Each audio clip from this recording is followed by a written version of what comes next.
Madam transgenders ఇంతకు ముందు transgenders అంటే ఒక ఫీలింగ్ ఉండేది. ఈ మధ్య మీలాంటి సోషల్ యాక్టివిస్టులు కొంతమంది అవగాహన కల్పించడం వల్ల వాళ్ళలోనూ మార్పొచ్చింది. మనలోనూ మార్పొచ్చింది. చూసే విధానం మారింది. వాళ్ళ పద్ధతులు చాలా వరకు మారాం మనం కూడా మారాం. వాళ్ళు చాలా మట్టుక్కి వాళ్ళ పద్ధతులు మార్చుకొని ఇప్పుడు చాలా యాక్టివ్‌గా ఉంటున్నారు బయట. సోషల్ సర్వీస్ చేస్తున్నారు. బయట జాబ్స్ చేస్తున్నారు. అంతా బానే. మొన్న జరిగిన ఈ దీపు హత్య ఏదైతే ఉందో దాన్ని ఎలా చూడాలి మేడం? అంటే ఒక బాయ్ అంటే డెలివరీ బాయ్‌ని తను ఇష్టపడినట్టు రకరకాలుగా ఈ విషయంలో బయటికొచ్చింది. సో దీన్ని ఎలా చూడాలసలు? ట్రాన్స్జెండర్స్ అనంగానే ఇదివరకటి రోజుల్లో వాళ్ళని చాలా ఏదో అంటరాని వాళ్ళలాగా, వాళ్ళెవరో ఊరిలో బహిష్కరించినటువంటి మనుషుల్లాగానో, వాళ్ళకొక మనుషులే, వాళ్ళకి మనసు ఉంటుంది, వాళ్ళ టైం బాగోకనో లేకపోతే భగవంతుడి దయ వాళ్ళ మీద లేకనో వాళ్ళు అటు ఇటు కాని పరిస్థితులు అలా పుట్టుంటారు. వాళ్ళకి జన్మ తల్లే ఇచ్చింది, వాళ్ళు తల్లిదండ్రుల ద్వారానే పుట్టారు అని ఎవ్వరూ ఆలోచించట్లేదు. వాళ్ళని చూస్తేనే ఒకలాంటి మనుషుల్లో ఒక నెగిటివ్ ఫీలింగ్ అనేది ఉంటుంది. వాళ్ళు ఎప్పుడైనా ఇటు కోటి సైడ్ ఆటోలో వెళ్తున్నప్పుడు సిగ్నల్స్ దగ్గర కనిపిస్తారనమాట. ఒక్క నిమిషమైనా వాళ్ళతో నేను మాట్లాడాలనుకుంటా. అంటే నాకు స్వతహాగా నా మనస్తత్వం అలా ఉంటుందో ఏంటో నాకు తెలీదు. డబ్బులు ఇవ్వడం నేను చెప్పకూడదు వాళ్ళకి ఇచ్చానా లేదా, ఎందుకంటే మనం చేసింది ఎప్పుడు మనం చెప్పుకోకూడదు. వాళ్ళు వెళ్ళిపోయే వెంటనే అడిగిన వెంటనే ఇస్తాం కదా, అలా ఇచ్చేదాన్ని కాదు నేను. ఒక 2 నిమిషాలు వాళ్ళతో అట్లా అడిగించుకొని ఒక 2 నిమిషాలు వాళ్ళతో మాట్లాడి ఒక ఇంటరాక్షన్ అనమాట కాసేపట్లో కూడా. ఎందుకంటే నేను ఆ విధమైన గౌరవం వాళ్ళకి ఇచ్చాను కాబట్టి ఈరోజు నేను ఇక్కడ కూర్చుని వాళ్ళ గురించి నేను మాట్లాడగలుగుతున్నాను. లేకపోతే నాకు గిల్టీనెస్ ఉంటుంది, వాళ్ళ గురించి నేనేం మాట్లాడలేను. ఎందుకంటే వాళ్ళని నేను ఒక మనిషిలా చూసాను నిజంగానే.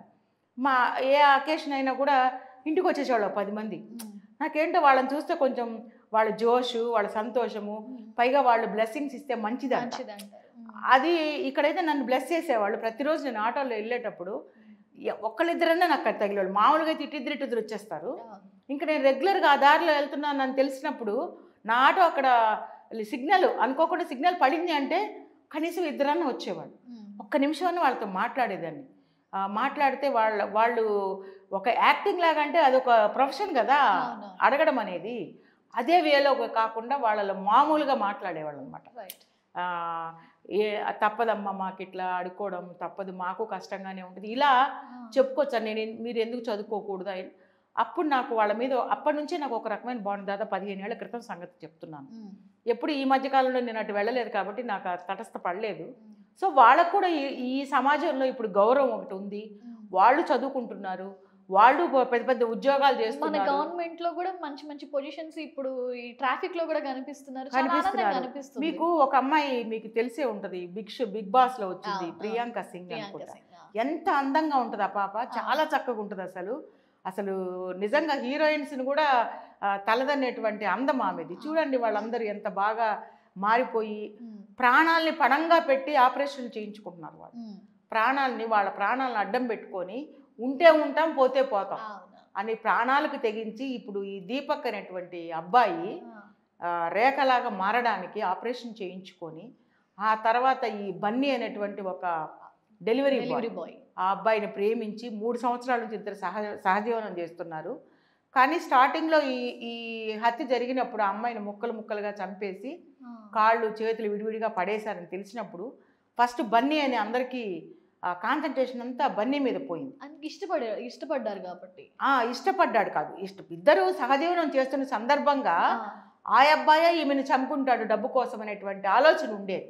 కానీ రోజు రోజుకి కొన్ని ఇన్వెస్టిగేషన్లో తేలుతున్న అంశాలు ఏంటంటే ఈ హత్య, ఈ అమ్మాయి ఇంత పద్ధతిగా వాళ్ళ యొక్క ఒక ఫ్యామిలీ ఉంటుంది వాళ్ళకి, ఆ ఫ్యామిలీలో నుంచి బయటకు వచ్చేసి అందులోకి వెళ్లకుండా ఈ అబ్బాయితో ఒక మామూలుగా ఫ్యామిలీ లేడీస్ లాగానే ఒక సహజీవనం చేస్తున్న సందర్భంగా వాళ్ళే ఈమెను అంత దారుణంగా హత్య చేశారా అని నాకు అనిపిస్తుంది. ఎందుకంటే అంత దారుణంగా అంత పదునైన కత్తులు తీసుకొని అన్నన్ని ముక్కలు శరీర భాగాలు చేయాలంటే ఎంతో బలం కావాలి, దానికి ఎంతో పదునైన కత్తులు కావాలి. ఇవన్నీ చేసింది కేవలం బన్నీయేనా అనేటువంటి అనుమానం నాకు వస్తుంది. ఎందుకంటే బన్నీ ఇప్పుడు నేరం ఆరోపించబడిన వ్యక్తి మాత్రమే, నేరం ఇంకా ప్రూవ్ కాలేదు. ఒకవేళ బన్నీ చంపి ఉన్నట్లయితే విదిన్ 24 అవర్స్లో అది బయటకు వచ్చేది. ఇంతవరకు బన్నీ గురించినటువంటి ఇన్ఫర్మేషన్లో చంపినటువంటి దాఖలాలు ఎక్కడ రావట్లేదు. కాబట్టి ఎవరికి అవసరం ఉందో ఆమెను చంపడానికి? ఆ చంపిన రోజు ఏం జరిగింది? అప్పుడు బన్నీ ఎక్కడున్నాడు? వాళ్ళందరూ ఎక్కడున్నారు? వీళ్ళ గుంపు ఒకటి ఉంటుంది కదా, మొత్తం ఒక ట్రాన్స్జెండర్ అంతా ఒక దగ్గర ఉంటారు, ఒక ఫ్యామిలీ లాగా. వాళ్ళందరూ ఎక్కడున్నారు? వాళ్ళల్లో ఎవరైనా అనుమానితులు ఉన్నారా అనేది పోలీస్ ఇన్వెస్టిగేషన్లో తేలాల్సి ఉంది.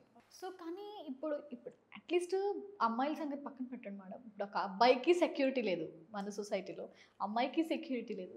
ఇది పోతే ట్రాన్స్జెండర్కి కూడా సెక్యూరిటీ ట్రాన్స్జెండర్ కూడా అంటే బతకని మనిషిని, ఒక మారిన మనిషిని కూడా కొంతమంది యాక్సెప్ట్ చేయలేరు. ఇప్పుడు మా గ్రూప్లో ఉండి మాతో పాటు వీడు అటు ఇటు కాకుండా బతుకుతూ ఉన్నాడు అడుక్కుంటా, వీడేంటి పద్ధతిగా పోయి ఆపరేషన్ చేయించుకుని ఆయన సొంత డబ్బులు పెట్టుకొని ఆ దీపక్ అనే అబ్బాయి సొంతగా తన డబ్బులు పెట్టుకొని తన సర్జరీ చేయించుకున్నాడు. మరి ఇంత ఓన్గా చేయించుకొని వాడే ఇంకొక అబ్బాయిని పెట్టుకుని భార్యాభర్తలాగా బతుకుతున్నారు అని కూడా సమాజంలో చూడలేనటువంటి కళ్ళు ఉండి ఉండొచ్చు. లేదా బన్నీకి ఆ అమ్మాయిని చంపడానికి ఏమైనా డబ్బు రీజన్ ఉందా అని ఎంక్వైరీ చేస్తే బన్నీయే ఆ అమ్మాయికి చాలా వరకు ఫైనాన్షియల్గా ఇద్దరు ఒకరికొకళ్ళు ఆదరించుకుంటా ఆ అమ్మాయిని బాగానే చూసుకున్నాడని తెలుస్తోంది. ఏదైనా ఈ విషయంలో బన్నీ పాత్ర ఎంత ఉంది, లేకపోతే వీళ్ళ తరపు వాళ్ళు ఎవరన్నా ఈమెను దారుణంగా, ఎందుకంటే అలా వాళ్ళే ఇది అంత బలంగా అమ్మాయిని ముక్కలు చేసేటువంటి కక్ష పెట్టుకొని ఉండొచ్చు. ఎందుకంటే బన్నీ ఇది చేశాడు అంటే నమ్మశక్యంగా లేదు, కానీ నేరం ఆరోపించబడి ఇప్పుడు అతను అరెస్ట్ చేయబడి ఉన్నాడు. నిజాలు త్వరలో పోలీసులు తేలుస్తారు. కానీ మేడం ఇక్కడ ఏమైపోతుందంటే ఇట్లాంటి యాక్టివిటీస్ ట్రాన్స్జెండర్స్లో కూడా జరగడం వల్ల వాళ్ళకి కాస్త కూస్త ఈ మధ్య గుర్తింపు వస్తుంది, ఈ మధ్య జనాల్లో కలుస్తున్న టైంలో ఇలాంటి ఇష్యూస్ జరిగితే వాళ్ళ మీద మళ్ళీ నమ్మకం కోల్పోతారు. ఒకవేళ బన్నీ కాకుండా మేబీ వాళ్ళలో ఇంటర్నల్గా ఎవరైనా ఉంటే కూడా ఆ నమ్మకం కోల్పోతారు. వాళ్ళ మీద ఉన్న మళ్ళీ పాత తరమే వాళ్ళకి వస్తుంది. అనకాపల్లిలో ఇంతకుముందు 3 హత్యలు అయినాయి ఈ ట్రాన్స్జెండర్స్ మీద. ఇంతవరకు ఆ హత్యలు ఎవరు చేశారు, వాళ్ళకి దోషులు సరైన శిక్ష కూడా పడలేదు. మరి ఈ కేసు కూడా ఏమవుతుందో, ఎందుకంటే ఈ కేసులో చాలామంది వాళ్ళు అన్న మాట ఏంటంటే బన్నీని మాకు అప్పగించండి, మేము చంపేస్తాము అని. ఒకవేళ బన్నీయే నిజంగా హత్య చేసి ఉంటే దానికి సరైన ఆధారాలు ఉండాలి. సో అంత కఠినంగా కాలుకు కాలు వేలుకు వేలు మనిషిని ముక్కలు చేయడం ఏంటో నాకు అర్థం కాల. ఏదో ఒక దెబ్బ కొడతారు, లేకపోతే కోపపడతారు, లేకపోతే ఒకళ్ళొకళ్ళు తోసుకుంటారు, పక్కన కింద పడతారు, అట్లా ఉంటది. కానీ ఇలా మనిషిని ఈ మధ్య కాలంలో ముక్కలు చేయడం ఏందో, మొన్న మీర్పేట కేసులో కూడా మీరు చూసారో లేదో, వాడు భార్యని చంపేసి ముక్కలు చేసి ఉడకబెట్టాడు, పౌడర్ చేశాడు అంటున్నారు. నాకైతే డౌటే. ఎందుకంటే ఆ కేసులో నాకు ఇప్పటికీ తేలని డౌట్ ఏంటంటే అది అసాధ్యము, ముక్కలు చేయడం అసాధ్యము, ఉడకబెట్టడం అసాధ్యము, దాన్ని పౌడర్ చేయాలంటే చాలా రోజులు పడుతుంది, అది పౌడర్ అవ్వడం కూడా అసాధ్యమే. మరి ఆ కేసులో కూడా ముక్కలు చేశారని చెప్పి కంక్లూజన్కి వచ్చేసారు. మరి వాడు చెప్పిన స్టేట్మెంట్ని వాళ్ళ హస్బెండ్ ఎవరైతే ఉన్నారో వాడు చెప్పిన స్టేట్మెంట్ని తీసుకున్నారు. సో ఈ ముక్కలు చేసే కార్యక్రమం ఏంటో, ఎంతమంది కలిసి చేశారో, ఒక శవాన్ని పంచనామా చేయాలంటేనే, పోస్ట్ మార్టం చేయాలంటేనే వాడు ఫుల్గా మందు దాగి